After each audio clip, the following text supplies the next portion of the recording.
Welcome to the Tech Talks Daily Podcast, where you can learn and be inspired by real-world examples of how technology is transforming businesses and reshaping industries in a language everyone can understand. Here is your host, Neil C. Hughes. Welcome back to the Tech Talks Daily Podcast, and I have a big treat lined up for you all today because Minnie Ingersoll is joining me to discuss how she turned an idea into a Series D 9-figure online business. And she's also a partner at TenOneTen Ventures and has quite an impressive resume. I mean, she was an early product manager at Google for over a decade before she co-founded and became COO of Shift, which is an online marketplace for used cars that she scaled to $100 million. And Minnie is also a long-time Silicon Valley product leader and operations executive who's coming on here to share her experience about building and scaling a 9-figure tech company through elegant technical solutions and great teams. And before I bring her on here, I think it's also worth highlighting that she was one of the first 500 hires at Google, where she stayed all the way to IPO and was also classmates with Marissa Mayer.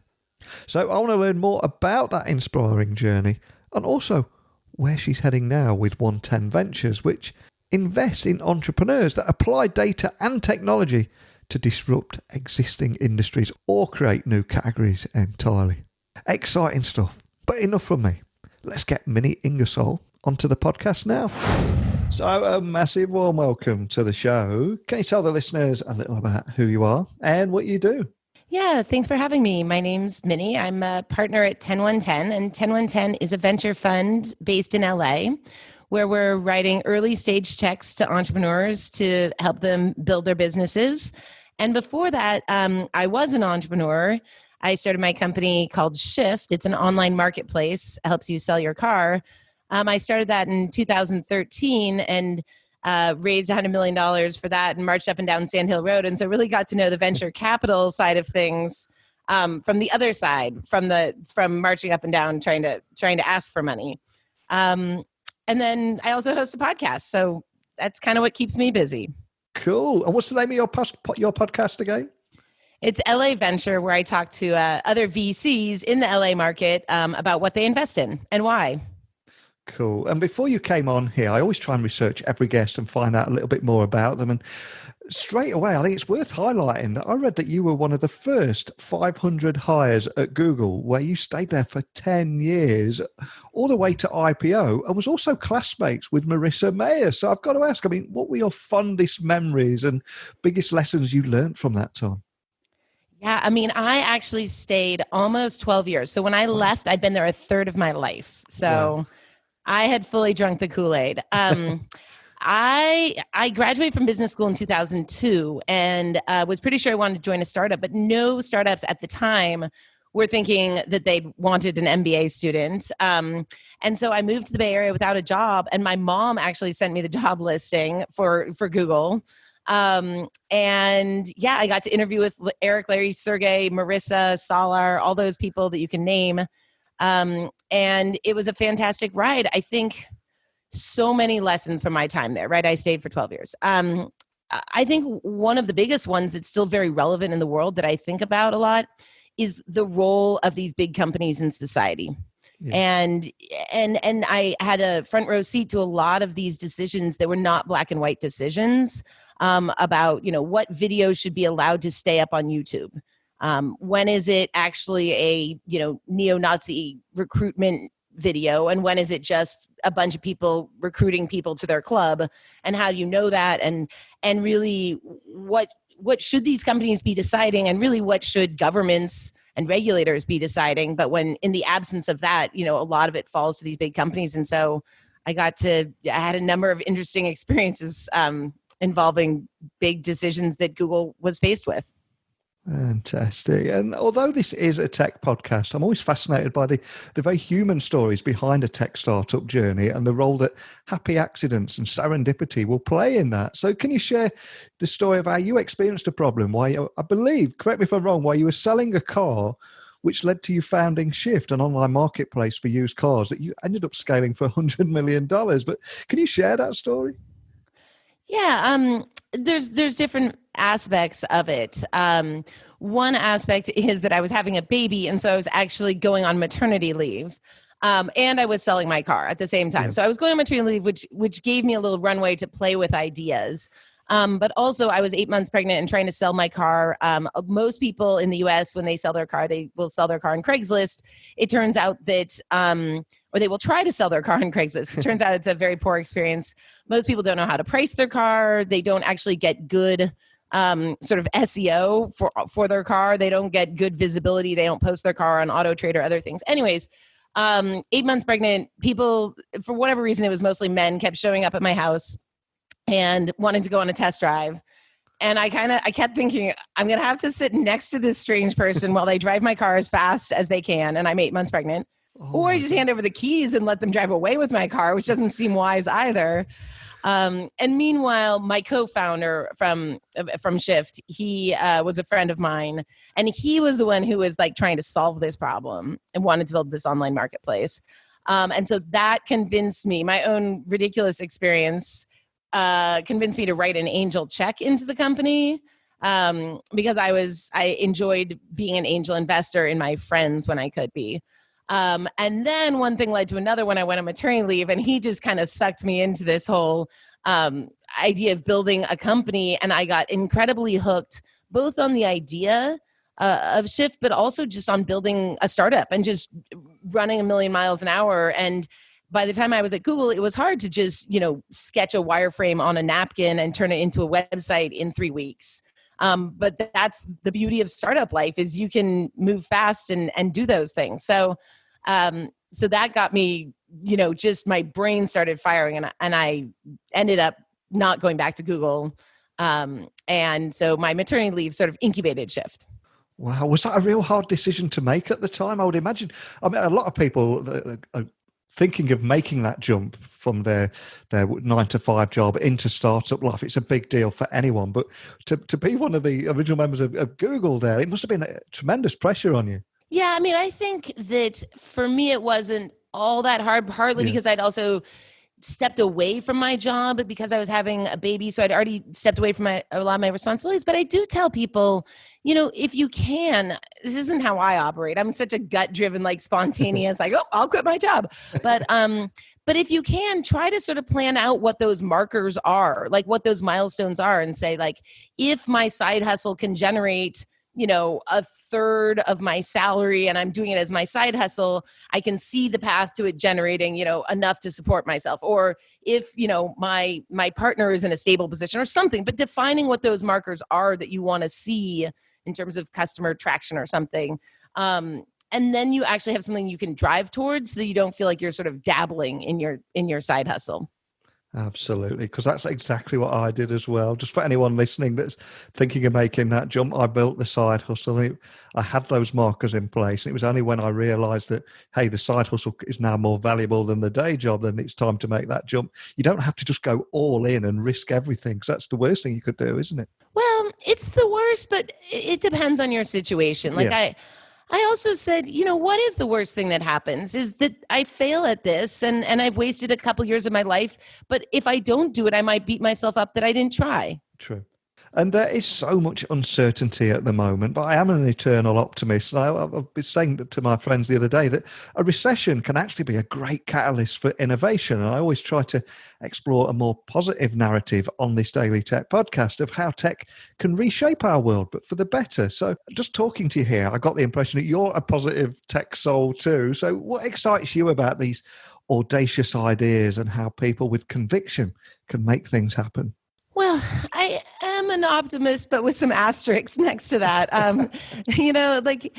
Sometimes when I look at sort of the state of our federal government here in the U.S. or state of our education system, I can be discouraged. And yet the state of innovation in the United States, and I've been in Silicon Valley in particular, but innovation is thriving, and it's not tech necessarily, although my whole background is in tech, and so I believe in that. But it's the drive that people have. It's their it's sort of their ownership of their own destiny that motivates me and inspires me. It's their risk taking. And so those pieces are what make me optimistic about our society, because I think that is very alive and well, is people willing and able to jump in and say, I'm going to take control of my life and do something crazy and daring. But yeah, so, okay, in our current crisis, I think two areas that are very broken and very necessary to a working society are education and healthcare. And both of those are being sort of turned on their head right now. I have 3 kids, and we're all learning about education on video, distance learning. Well, I bet there are going to be a lot of great learnings that come out of this, where we rethink a lot of our assumptions about how we do education, how we do our health system. And I also think one of the other interesting pieces is sort of what are all the second order effects that are going to come from our current crisis. And we do have a lot of tech startup founders listening to this podcast. So one of the reasons I'm excited to get you on the podcast today is that you're now a venture partner at LA-based seed stage firm called TenOneTen Ventures. So can you tell me more about that company and how you ended up getting involved? Sure. So TenOneTen is my full-time gig. It is a early stage venture capital fund. And so it's,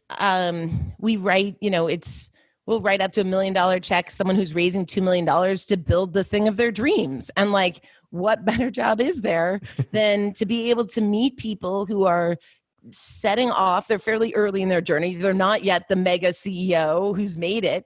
They're still early, and they've scraped by for, call it a year. And they've actually then got a product in market, and we're able to fund them and help them kind of get to the next level, and hopefully provide some helping them get to the next level, which is usually a Series A. There's 3 partners at TenOneTen. I'm one of them. One of the founding partners, his name is Gil Elbaz, and he started AdSense, which is an important part of Google, which is important to the tune of, tens of billions of dollars.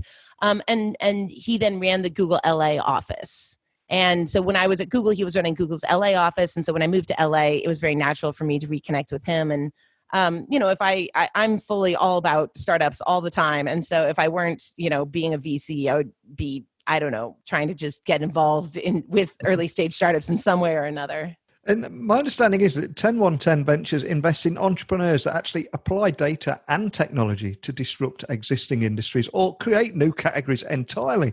But do you have any examples of the kind of projects that you've worked with and that kind of fit that requirement? Yeah, the simple way of saying it is we tend to fund engineers turned entrepreneurs. Like, we like these sort of nerdier companies that are very software data heavy. Lots of examples. I might choose TrueAccord, which is a modern version of debt collection. Ooh. And the reason it's a good example is it's disrupting an existing industry that traditionally is a bunch of call centers. And it's people calling you to say you owe money. And actually, that's not where people live their lives right now. And so if you actually want to help someone be aware that they owe money and engage with them and have a back and forth, you can text message them, you can email them, you can send them a notification, and then you can apply some machine learning on top of that to understand what techniques really work. You can be 100% compliant, because if you're on a call center and you're paying your call center rep to collect debt, they can easily get their incentives wrong to sort of strong arm you into paying. And so TrueAccord is this great example where they end up having higher NPS, Net Promoter Score, higher customer satisfaction, but they're a debt collection company. Yeah. So companies like that we think are really amazing. And if we do have a startup founder or one of those nerdy tech guys out there, or girls, of course, who think that they tick all of those boxes, I'm sure you get this question a lot, but what do they need to do to stand out and make their startup or idea attractive to TenOneTen Ventures?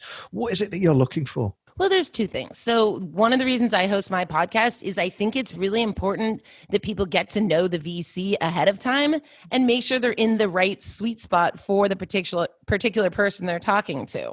And so we tend not to invest in pre-seed companies.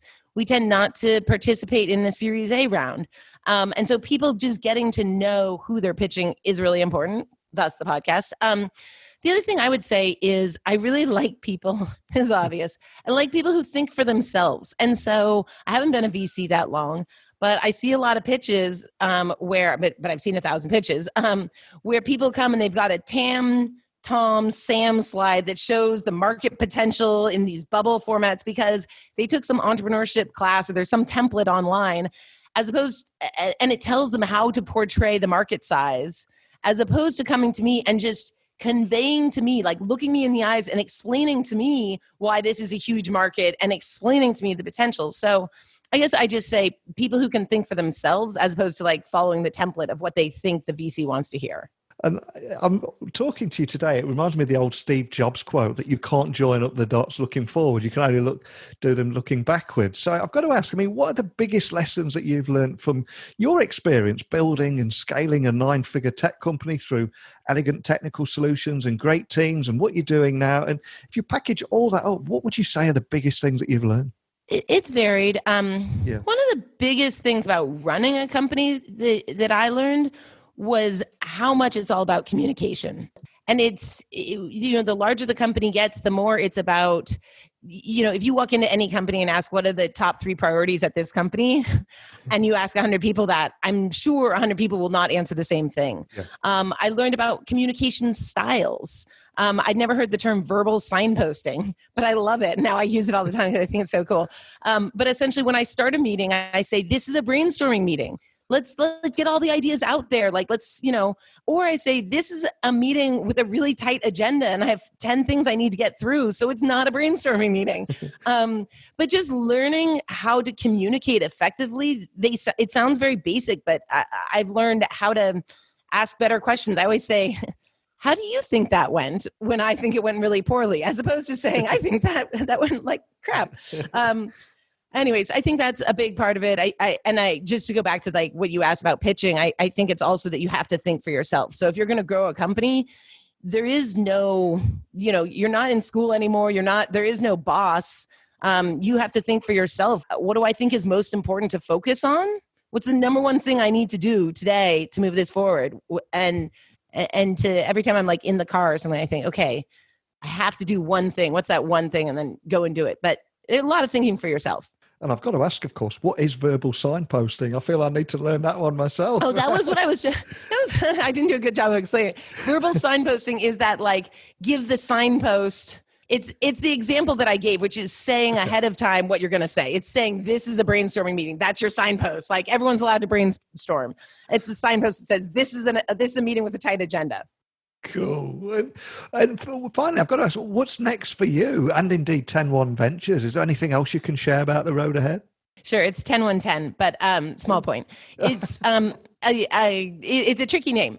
So TenOneTen, essentially, I just want to do more of the same. That's what I really want to keep doing. I love what I'm doing. Now, that said, in order to do more of the same, what I want to be doing is helping entrepreneurs on their journey, which sounds very cliched. But in order to do that, I think there's a lot of listening to the market. Because right now, what I see a lot of times is entrepreneurs who they've got a lot of interest in their company. They've got some money soft circled, but they have no one to lead a deal. So I want to be able to lead fundraising deals, to actually price the round, give the term sheet. But maybe in the future, when I hear entrepreneurs, they might say, look, capital is a commodity. I don't really care. What I'm really looking for is, really the ability to have deep expertise in hiring or in marketing or in go-to-market or something.